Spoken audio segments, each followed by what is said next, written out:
Hello guys, welcome to my life. और आज मौसम बहुत ही ज़्यादा सुहाना है और ये सर्दियों का वो वाला टाइम चला है ना कि जब हम धूप में अपने आप को सेकते हैं और उसमें ऐसा आता है कि नींद आ जाए, बस यहीं पे सो जाए, बस वैसा ही मौसम है। तो मैं भी यहाँ पे इस अच्छे मौसम में अच्छा सा बन के सुंदर सा बन के तैयार हो गई हूँ और आज मैं सोच रही हूँ ना अपने टेरेस गार्डन पे हार्वेस्ट कर लूँ, साथ में मौसम का आनंद ले लूँ। तो यहाँ पे मैं हार्वेस्टिंग का सारा सामान उठा करके चल दी हूँ। देख लो मैं कितने कंटेनर्स लेके आई हूँ। मुझे इतना कॉन्फिडेंस है कि आज मैं इतनी ज़्यादा हार्वेस्टिंग करूंगी अपने क्यूट से गार्डन से। और ये रहा मेरा गार्डन जिसकी मैंने वीडियो आपको दिखाई थी। मैंने इसको अच्छे से सेट भी करा है। इस बार सर्दियों में बहुत सारी इसमें वेजिटेबल्स लगाई हैं। तो आज हम बस देख ही लेते हैं इस वेजिटेबल यहाँ पे सर्दियों में कौन कौन सी वेजिटेबल जो है वो अच्छी अच्छी आ गई हैं और साथ में हार्वेस्टिंग करेंगे। तो यहाँ पे सबसे पहले बारी आती है कॉलीफ्लावर की, जिसको गोभी का फूल भी कहा जाता है।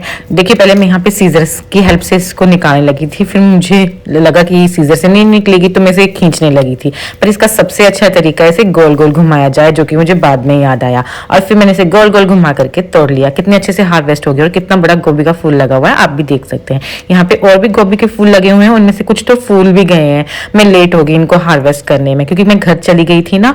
तो अब मैं आ गई हूँ, तो अब मैं कोई भी फूल को इस तरह से होने नहीं दूंगी और टाइम पे ही उसको हार्वेस्ट कर लूंगी। और अब आती है बारी यहाँ पे मूलियों की। यहाँ पे बहुत सारी मूलियां ढेर सारी हमने लगाई हैं और इसकी आपको हमने लगाते हुए प्लॉइंग इसकी दिखाई थी वीडियो में जब हमने कंटेनर बनाए थे पॉट, गार्डन पॉट के लिए। तो यहाँ पे देखिए कितने सारी मैंने यहाँ पे हार्वेस्ट कर ली और मैंने उतनी हार्वेस्ट करी जितनी मेरी जरूरत है। अब बारी आती है शलगम की। यहाँ पे अभी शलगम बहुत छोटे हैं, मतलब लगे नहीं हैं, अभी सिर्फ लीफ ही इसकी बड़ी हुई है। तो अभी इसकी हम हार्वेस्टिंग नहीं करेंगे, इससे थोड़ा और टाइम चाहिए। और ये रहा पालक। पालक की इतनी अच्छी ग्रोथ हो रखी है ना, मैं हर बार इन 2 कंटेनर्स में ही पालक लगाती हूँ और यहाँ पे मुझे भर भर के पालक मिलता है। इसकी कटिंग करती हूँ और हफ्ते भर में दूसरी कटिंग के लिए तैयार हो जाता है। तो यहाँ पे मैं फिर यहाँ पे हार्वेस्ट कर रही हूँ पालक को। और पालक को टाइमली हार्वेस्ट करना जरूरी है, नहीं तो ये भी फूल जाता है। तो इसको फूलने नहीं देना, टाइम पे हार्वेस्ट कर लें, सही रहता है। इसके बाद आती है बारी यहाँ पे प्याज और लहसुन की कलियों की। प्याज और लहसुन की कलियां भी मुझे अच्छी लगती हैं। जब हम वेजिटेबल्स बनाते हैं और उसमें डालते हैं ना कोई भी सब्जी, तो उसमें एक अलग सा फ्लेवर और एनहांसमेंट देते हैं और एक टेस्ट अच्छा आता है। तो इसलिए मुझे ये लगाना अच्छी लगती है। तो इसको मैं सिंपली कोई भी प्याज लहसुन को नॉर्मली लगा देती हूँ किसी भी लिफाफे में और वो अच्छे से रिजल्ट दे देता है। और ये रहा हम लोगों का बथुआ। बथुआ जो है ना साग में डलता है और इसको काफी अच्छा एनहांस टेस्ट देता है साग में। तो यहाँ पे बड़ी अच्छी ग्रोथ रखी है इसकी भी और मैं यहाँ पे बथुआ भी हार्वेस्ट कर रही हूँ।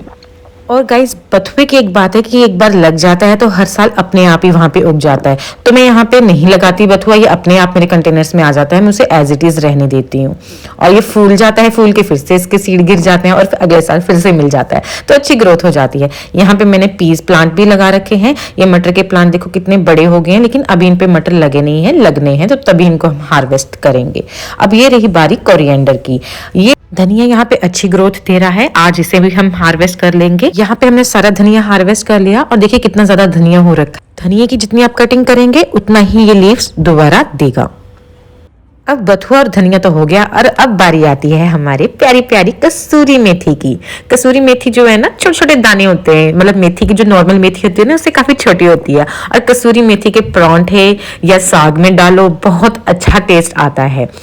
मुझे पर्सनली कसूरी मेथी बहुत पसंद है क्योंकि मैं जब भी लगाती हूँ इनमें कोई मेहनत नहीं करती, जस्ट थोड़े से दाने छिड़क देती हूँ मिट्टी के ऊपर से और अच्छा रिजल्ट ये दे देता है हर साल। तो अब आ गए ये वाले बैंगन जो कि मैं गर्मियों में लगाती हूँ, सर्दियों तक फल मुझे देते हैं, ये मीन्स सब्जियां देते हैं। तो आज इनकी भी हार्वेस्टिंग कर लेंगे। यहाँ पे मैंने सारे ही बैंगन को हार्वेस्ट कर लिया है।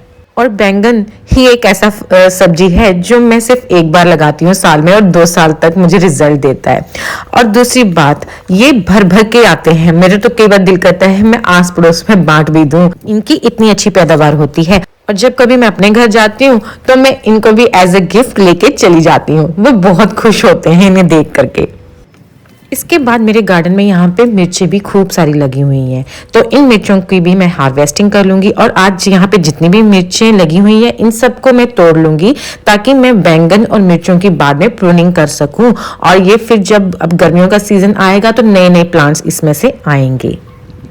और अब ये रही सरसों। सरसों जो है ना फूलने को आगी हुई है, ये मेरी गलती से फूलने को आ गई क्योंकि मैं इसको हार्वेस्ट करने में लेट हो गई हूँ। लेकिन यहाँ पे मैं जितनी भी सरसों है सबको हार्वेस्ट कर लूंगी और उसमें से पत्ते अलग कर दूंगी और टहनियां अलग कर दूंगी, तो मेरे लिए थोड़ा सा साग तो बन ही जाएगा। और इसके बाद यहाँ पे जब मैं प्रूनिंग जब इसको कटिंग कर लूंगी ना, तो आप डरे नहीं, दोबारा से सरसों आ जाएगी इसमें और सरसों के फूल भी आ जाएंगे। और मैंने ऐसा कई बार अपने गार्डन में करा है।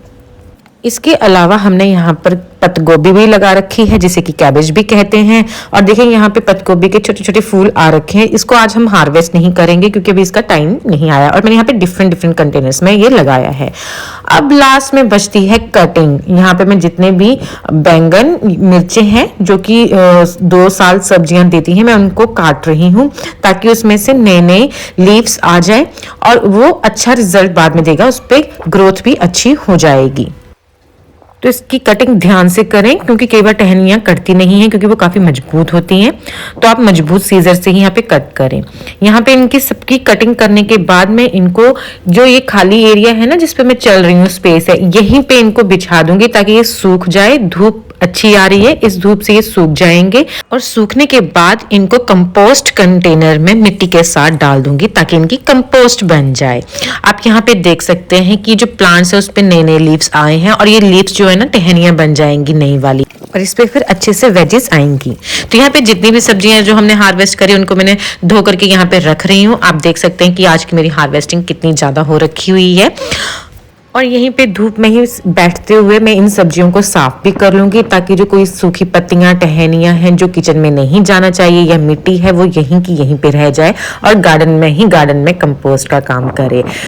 तो ये रही आज की मेरी टोटल हार्वेस्ट जो कितनी साफ सुथरी है और बिना किसी केमिकल के उगी है, तो मीन्स अच्छी भी है खाने को, पौष्टिक भी है खाने को और बनाने को और खिलाने को भी।